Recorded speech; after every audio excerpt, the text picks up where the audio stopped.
قلت استغفروا ربكم إنه كان غفارا আল্লাহ তাআলা বলেন, আল্লাহ বান্দারে ডাকে, ইস্তাগফির, আমার কাছে ক্ষমা চাস না, আমি তোরে ক্ষমা করে দিব।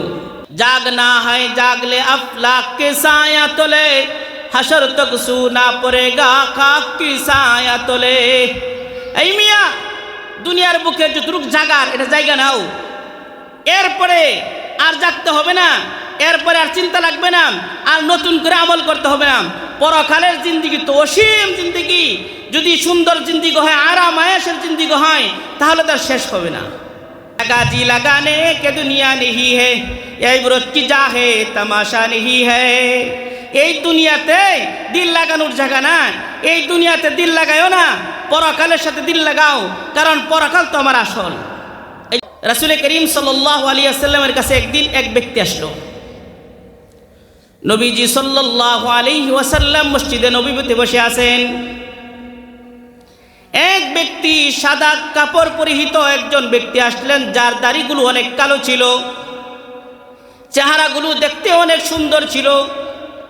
নবী আলাইহিস সালাতু ওয়াস সালামের কাছে আসার পরে ওই ব্যক্তি রানের সাথে রান মিলাইয়া বসলেন। নবী সাল্লাল্লাহু আলাইহি ওয়াসাল্লামকে বারবার কি যেন এক প্রশ্ন করতেছে। হযরতে উমর রাদিয়াল্লাহু তাআলা আনহু বলেন, বারবার যখন প্রশ্ন করে আবার ওই প্রশ্নের জবাবও তিনি দিতে চাচ্ছেন, এমন এক অবস্থা। নবী সাল্লাল্লাহু আলাইহি ওয়াসাল্লামকে বললেন, ইয়া মুহাম্মদ আখবিরনি আনিল ইসলাম, হে মুহাম্মদ তুমি আমাকে ইসলাম সম্পর্কে খবর দেয়া দাও। নবী সাল্লাল্লাহু আলাইহি ওয়াসাল্লাম যখন জবাব দিবেন, ওয়া তাকিমুস সালাহ, নবী সাল্লাল্লাহু আলাইহি ওয়াসাল্লাম জবাব দিলেন, তোমরা নামাজ কায়েম করো। রসুল করিম সাল্লাল্লাহু আলাইহি ওয়াসাল্লামকে বললেন, রসুল আখবিরনি আনিল ইসলাম, আমাকে ইসলাম সম্পর্কে বলেন। রসুল বলেন, আনতা শাহাদাল্লা ইলাহা ইল্লাল্লাহ। ইসলাম বলা হয় পাঁচটি জিনিসের নাম, তার মধ্যে এক নম্বর হলো যে তুমি আল্লাহ রসুল সাল্লাল্লাহু আলাইহি ওয়াসাল্লাম এবং আল্লাহর প্রতি তুমি ইসলাম গ্রহণ করো, অর্থাৎ আনতা শাহাদাল্লা ইলাহা ইল্লাল্লাহ, এই কথার সাক্ষী দাও যে আল্লাহ ব্যতীত কোনো মাবুদ নাই, তিনি একমাত্র আল্লাহ, তিনি ছাড়া কোনো ইলাহ নাই, এই কথার সাক্ষী তুমি দাও। এটা প্রথম কাজ। রাসূল করিম সাল্লাল্লাহু আলাইহি ওয়াসাল্লাম যখন বললেন, ওয়া আন্না মুহাম্মাদুর রাসূলুল্লাহ ওয়া তাকিমুস সালাহ, এরপরে রাসূল করিম সাল্লাল্লাহু আলাইহি ওয়াসাল্লাম বলেন, ইসলাম যখন তোমার ভিতরে চলে আসবে, যখন তুমি ইসলাম গ্রহণ করবে, ইসলাম গ্রহণ করার পরে সর্বপ্রথম কাজ হলো পবিত্রতা হাসিল করা। পবিত্রতা হাসিল করার পরে সর্বপ্রথম যেই কাজটা করবে সেটা হচ্ছে নামাজ। এজন্য নামাজের তাকিদ অনেক বেশি। ইসলামের মধ্যে নামাজ এত তাকিদ, এত আবশ্যকীয়, এত জরুরি, কিন্তু ভাই আমরা সবাই নামকে ওয়াস্তে মুসলমান, সবাই ইসলাম গ্রহণ করছি, এক বাক্যে সবাই বলে আমি মুসলমান, কিন্তু আমার ভিতরে আর ইহুদি খ্রিস্টানদের ভিতরে কোনো পার্থক্য নাই। পার্থক্য অতটুকু হয় আমার চেহারার সাথে একটু পরিবর্তন আছে, কিন্তু রসুল এই কথা বলে নাই যে ইসলামের মধ্যে চেহারার শুধু পরিবর্তন থাকবে, বরঞ্চ ইসলামের মধ্যে পরিবর্তন থাকবে, কাফেরদের মধ্যে নামাজ নাই, মুসলমানদের মধ্যে নামাজ থাকবে, এইটাই সর্বপ্রথম পরিবর্তন। এই জন্য ভাই ইসলামের সাথে সাথে আমরা শুধু যেন নামদারি মুসলমানিত্ব না বলি, বরঞ্চ এই কথা বলি আমি মুসলমানও হয়েছি, ইসলাম গ্রহণ তো করেছি, সাথে আমার ভিতরে নামাজও যেন পিঠ করি। দেখবেন নামাজি ব্যক্তির চেহারার দিকে তাকায়া আর যেই ব্যক্তি নামাজ পড়ে না তার চেহারার দিকে তাকাইবেন, দেখবেন রাত দিন পার্থক্য। নামাজি ব্যক্তির চেহারার মধ্যে নূর ঝলমল করে, আর যে নামাজ পড়ে না তার থেকে আল্লাহ পাক নূর ছিনায় নেয়। এজন্য নামাজ পড়বেন, নামাজের সাথে লেগে থাকবেন। নামাজ আপনার এটা ইবাদত, এই ইবাদত যদি থাকে, হাদিসের মধ্যে আছে আউয়ালু মা ইউহাসাবু বিহিল আবদু ইয়াউমাল কিয়ামাহ। নবী সাল্লাল্লাহু আলাইহি ওয়াসাল্লাম বলেন, কিয়ামতের দিন সর্বপ্রথম নামাজের হিসাব হবে। বান্দার যখন নামাজের হিসাব সুন্দর হয়ে যাবে, আল্লাহ রসুল বলেন বাকি সমস্ত আমলও সুন্দর হয়ে যাবে। মানুষের যদি নামাজের আমল সুন্দর না থাকে, তাহলে যত আমলই করুক না কেন সব আমলগুলো বানচালা হয়ে যাবে, একটা আমলও টিকবে না ভাই। এই জন্য সর্বপ্রথম আপনি আমার নামাজ, এই নামাজ যেন থাকে। নবী সাল্লাল্লাহু আলাইহি ওয়াসাল্লাম যখন দুনিয়া থেকে ইন্তেকাল করেন, এর আগ মুহূর্ত রসুল করিম সাল্লাল্লাহু আলাইহি ওয়াসাল্লাম বলতেন আসসালাত আসসালাত, নামাজ নামাজ নামাজ, আসসালাত আসসালাত ওয়া মা মালাকাত আইমানুকুম, বারবার বলতেন নামাজের কথা। এজন্য নামাজকে অবজ্ঞা করে ছাইরা দিয়েন না, অবহেলা করেন না। কাজ কাম সবারই থাকে, আমরাও তো মাঝে মাঝে কাজ কাম করি, তাই বলে কি নামাজ ছাইরা দেই? না, নামাজ ছাড়ি না, নামাজ পড়বেন। নামাজ বড় দামি আমল। এটা নবী সাল্লাল্লাহু আলাইহি ওয়াসাল্লাম তৃতীয় প্রশ্নের জবাবে বলেন ওয়াতুতিয়াজ যাকাত। রাসূল সাল্লাল্লাহু আলাইহি ওয়াসাল্লাম বলেন এরপরে তুমি যাকাত প্রদান করবে। যদি তোমার কাছে যাকাত দেওয়ার মতো সাংগেস্তা থেকে ওই পরিমাণ টাকা হয়, তাহলে তুমি যাকাত দিবে। রাসূল সাল্লাল্লাহু আলাইহি ওয়াসাল্লাম বলেন ওয়াতাসুম রমাদান, এরপরে কাজ হলো রমজানের রোজাগুলোকে ভালো করে আদায় করা। ভাই ও দোস্ত বুজুর্গ, রমজান মাস আইলে অনেকে চুরি কইরা কইরা খায় কি খায় না ভাই? এগুলো থেকে বেঁচে থাকতে হবে। আমি ইসলামের কিছু আংশিক আস্তে আস্তে বোঝাইতে চেষ্টা করতেছি। রাসূল সাল্লাল্লাহু আলাইহি ওয়াসাল্লাম বলেন ওয়া তাহাজ্জুল বাইত মান ইসতাতা ইলাইহি সাবিলা, এরপরে তোমার যদি হজ করার শক্তি থাকে তাহলে হজ করবা। এখানে সংক্ষিপ্ত করে বলি হজ করার শক্তি কি, অর্থাৎ মহিলা হলে মাহরাম লাগবে, যাকে দেখা তার জন্য জায়েজ, চলাফেরা করা জায়েজ, এমন ব্যক্তির সাথে হজ করবে। আর টাকা যদি থাকে তাহলে হজ। এখন মনে করেন টাকা কি পরিমাণ, যাওয়া আসার ভাড়া যদি থাকে, খরচপাতি করার মতো শক্তি থাকে, টাকা পয়সা, ওই পরিমাণ টাকা থাকলে তাহলে ওই ব্যক্তি সে হজ করবে।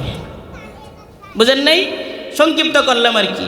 উলামায়ে কেরাম আছেন আরও ব্যাখ্যা বিশ্লেষণ করবেন, আমি তো ছোটো মানুষ, বুঝেন নি, গ্রামের ছেলে আর কতটুকু বলবে। যাহা হোক, তো আমরা এভাবে হজ করব যদি টাকা থাকে। তো এই পাঁচটা জিনিস যখন বললেন, তো ওই ব্যক্তি, ওই হাদিসের শুরু যে বলছিলাম, যেই লোক আসছে সাদা পাগড়িওয়ালা, সাদা জুব্বাওয়ালা, কালো ধাড়িওয়ালা, সুন্দর চেহারাওয়ালা, ওই ব্যক্তির ব্যাপারে ওই ব্যক্তি বলতেছে ক্বালা সাদাকাতা ইয়া মুহাম্মদ, হে মুহাম্মদ সাল্লাল্লাহু আলাইহি ওয়াসাল্লাম আপনি সত্য বলছেন। এই কথা যখন বললেন হযরত উমর আশ্চর্য হয়, কি বলে? নিজেই প্রশ্ন করেন, আবার জবাব দেওয়ার সাথে সাথে বলে সত্য বলছেন। আশ্চর্য কথা। এরপরে এই কথা যখন বলছেন ক্বালা ফাখবিরনি আনিল ঈমান, এরপর জিজ্ঞাসা করছে যে ইয়া আল্লাহর রাসূল ঈমান কাকে বলে? ফাখবিরনি আনিল ঈমান, আপনি আমাকে ঈমান সম্পর্কে বলুন। ক্বালা রাসূল সাল্লাল্লাহু আলাইহি ওয়াসাল্লাম বলেন আন তুমিনা বিল্লাহি ওয়া মালাইকাতিহি ওয়া কুতুবিহি ওয়া রুসুলিহি ওয়াল ইয়াউমিল আখির ওয়াল কদরি খাইরিহি ওয়া শাররিহি। রাসূল করিম সাল্লাল্লাহু আলাইহি ওয়াসাল্লাম বলেন ঈমান বলা হয় কাকে জানো? ঈমান হলো যে আন তুমিনা বিল্লাহ, আল্লাহর উপর ঈমান আনা, আন তুমিনা বিল্লাহি ওয়া মালাইকাতিহি, ফেরেশতাদের উপর ঈমান আনা, ওয়া কুতুবিহি, কিতাবের উপর ঈমান আনা, ওয়া রুসুলিহি, রাসূলদের উপর ঈমান আনা, ওয়াল ইয়াউমিল আখির, এবং পরকালের উপর বিশ্বাস রাখা, এইগুলোর উপর ঈমান আনা, ওয়াল কদরি খাইরিহি ওয়া শাররিহি, এরপরে হলো ভালো মন্দের উপর ঈমান আনা। ভালো মন্দের তকদির, অর্থাৎ যেগুলো আপনার নির্দিষ্ট করা আছে, এই ব্যাপারে তকদিরের অনেক লম্বা আলোচনা আছে। তকদির কয় প্রকার? এখানে মুফাসসিরিন লেখছেন, ব্যাখ্যাকারী লেখেন তকদির দুই প্রকার, একটা হচ্ছে তকদিরে মুআয়্যিন আর একটা হচ্ছে তকদিরে মুআল্লাক। বুঝেন নেই? একটা নির্দিষ্ট আর একটা ঝুলন্ত, যেটা আল্লাহ পাক লাগাই দিয়েছেন, কথার কথা স্বাভাবিকভাবে একটা উদাহরণ দিই। মনে করেন পা লুলা বা হাত বাঁকা, মানে আমরা যারা বলি প্রতিবন্ধী, এটা আল্লাহ পাক নির্ধারণ করে দিয়েছেন। পৃথিবীর বুকে কেউ নাই যে এটাকে পরিবর্তন করবে, কেউ নাই। আপনার চোখ অন্ধ, দেখেন না, বল ফিউজ হয়ে গেছে, আর চলবে না। পৃথিবীর কোনো মানুষ নাই যে এটাকে ঠিক করবে। তো ভাই দোস্ত বুজুর্গ, আরেক হাদিসের মধ্যে আছে রাসূল করিম সাল্লাল্লাহু আলাইহি ওয়াসাল্লামকে জিজ্ঞাসা করা হলো, ইয়া আল্লাহর রাসূল, মাল ঈমান, ঈমান কাকে কয়, কাকে ঈমান বলে? তো নবীজি সাল্লাল্লাহু আলাইহি ওয়াসাল্লাম বলেন যে যেই জিনিস তোমাকে, যেই নেক আমল করলে তোমাকে খুশি করে, সেটা হচ্ছে যে তোমার ঈমান। খারাপ কাজ করলে তোমাকে অন্তরের মধ্যে যদি খারাপই লাগায়, অর্থাৎ আমার অন্তরের মধ্যে খারাপ লাগতেছে, একটা খারাপ কাজ করার পরে নিজের অনুশোচনা চলে আসছে, বুঝবেন এইটাই হচ্ছে ঈমান। এখন তো আমরা গুনাহ করতেই থাকি, কিন্তু অনুশোচনার আসে না, নিজেকে অনুতপ্ত বানাইতে পারি না। অথচ যদি গুনাহ করছি আর গুনাহ করার পরে যদি মাওলাকে ডাকতাম, আল্লাহ পাক কোরআনের মধ্যে বলেন, ফাকুলতু আস্তাগফিরু রাব্বাকুম ইন্নাহু কানা গফফারা। আল্লাহ তাআলা বলেন, আল্লাহ বান্দারে ডাকে, ইস্তাগফির, আমার কাছে ক্ষমা চাস না, আমি তোরা ক্ষমা করে দিব। আরে আল্লাহ একদিন ডাকে না, প্রত্যেক দিন ডাকে শেষ রাত্রে, আল্লাহ আমি মুস্তাগফিরিন ফাগফির লাহু, কে আছো আমার কাছে মাফ চাইবে, আমি তোমাকে ক্ষমা করে দিব, কে আছো, বারবার বলেন। কিন্তু ভাই আমরা তো এমন এক মানুষ যে চোখেও দেখি না, কানেও শুনি না, ঘুম আর গুম, আল্লাহকে চিনি না। এই পৃথিবীর বুকে অনেক মানুষ ছিল যারা আল্লাহকে চিনত। এই জন্য আমি বলি, জাগনা হয় জাগলে আফলাক কে সায়া তোলে, হাসর তক সুনা পড়েগা খাক কি সায়া তোলে। এই মিয়া, দুনিয়ার বুকে যতটুক জাগার এটা জায়গা নাও, এরপরে আর জাগতে হবে না, এরপরে আর চিন্তা লাগবে না, আর নতুন করে আমল করতে হবে না। পরকালের জিন্দিগি তো অসীম জিন্দিগি, যদি সুন্দর জিন্দিগি হয়, আরাম আয়েশের জিন্দিগি হয়, তাহলে তার শেষ হবে না। এক গুম দিবেন, একবারে 40 বছর পার হয়ে যাবে। এই জন্য ভাই আমলি জিন্দিগি বানাই। এই জন্য এক বুজুর্গ একটা কথা বলেন, জাগা জি লাগানে কে দুনিয়া নেহি হে, এই ব্রত কি যা হে তামাশা নেহি হে। এই দুনিয়াতে দিল লাগানোর জায়গা না, এই দুনিয়াতে দিল লাগাইও না, পরকালের সাথে দিল লাগাও, কারণ পরকাল তো আমার আসল। এই জন্য আমরা তো পরকালের সাথে সম্পর্ক হওয়া উচিত। এই জন্য এক বুজুর্গ বলেন, আদ-দুনিয়া হুলমাতুন ওয়াল আখিরাতু ইয়াকদাতুন, যে দুনিয়া হলো স্বপ্ন আর আখিরাত বাস্তব। আমরা তো অবাস্তব জিন্দিগির মধ্যে দৌড়ছি, সারা জিন্দিগি খাটাই দিছি শুধু অবাস্তব জিন্দিগির জন্য, যে এই হইল না, ওই হইল না, এইভাবে জিন্দিগি শেষ করছি। হ্যাঁ, মনে রাখতে হবে ভাই, মক্কা বহুত দূরাস্ত, আপনি আমার চলার পথ অনেক দূরে। কিসের জন্য আপনি আমি চিন্তা করি, কার জন্য চিন্তা করি? সাহাবা কেরাম রাদিয়াল্লাহু তাআলা আনহুম আজমাইন, তাদের ঈমান ছিল পাকাপুক্ত, তাদের কোনো চিন্তা ছিল না, একটাই চিন্তা, আল্লাহকে কিভাবে রাজি বা খুশি করা যায়। এই জন্য হাদিসের মধ্যে আছে যে আল ঈমানু ফি কুলুবিহিম আযম মিনাল জিবাল। সাহাবা কেরামের ঈমান ছিল পাহাড়ের মতো অটল, পাহাড় ধাক্কা দিলে লড়ে যাব না, সরে যাব না, বাতাস আসলে নাড়াচাড়া করবে এমন নয়। সাহাবা কেরামের ঈমান এত কঠিন ছিল। এই জন্য ঈমান যদি কেউ বানাতে চায়, তাহলে সাহাবা কেরামের মতো ঈমান বানাতে হবে। আল্লাহ কোরআনে বলেন, কামা আমানান নাস, ঈমান যদি বানাতে চাও, আমিনু কামা আমানান নাস, তাহলে তোমরা ঈমান আনো ওই ব্যক্তি, অর্থাৎ কারা, ওই মানুষ কারা, সাহাবা কেরাম, ওই তাদের মতো ঈমান আনো।